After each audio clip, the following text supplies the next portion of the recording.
Aujourd'hui, ce n'est plus qu'une ruine romantique avec ses grandes cheminées dressées vers le ciel. Pourtant, les murs du château racontent l'histoire de la dernière famille royale de France. En 1821, il n'y a ici qu'un petit château féodal. Madame Adélaïde, la sœur du futur roi Louis-Philippe, achète la propriété pour sa forêt à l'origine. La jeune femme s'amourage des lieux et décide de faire agrandir les bâtiments.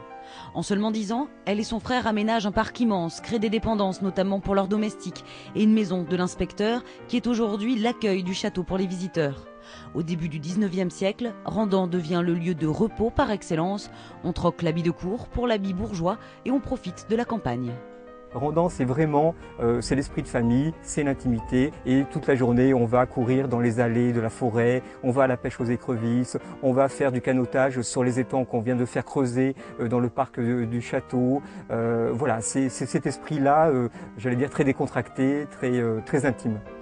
À peine le château agrandi, le frère et la sœur s'y trouvent encore trop à l'étroit. L'odeur des cuisines incommodes dans les appartements. Qu'à cela ne tienne, Louis-Philippe dessine lui-même le plan de nouvelle cuisine dans le prolongement du château. 1000 mètres carrés surmontés d'une terrasse qui mène à la chapelle, un bâtiment unique. Autant dans l'architecture que dans le mobilier, les Orléans font venir les innovations technologiques de l'époque dans une résidence qui n'est qu'une villégiature. C'est là où se trouve l'extravagance. Le duc revient un jour d'Angleterre avec une cheminée gigantesque. Il en fait la surprise à son architecte Pierre Fontaine qui l'installe ébahi. On disposait les bûches dans l'âtre. Ensuite, la chaleur allait actionner une hélice. Cette hélice actionnait après un système de poulies et de courroies qui faisait bouger la broche toute seule. Et ainsi, la broche pouvait tourner et faire cuire la viande. Ces inscriptions datent de la fin du 19e siècle, de l'époque d'Isabelle d'Orléans, comtesse de Paris et petite-fille de Louis-Philippe.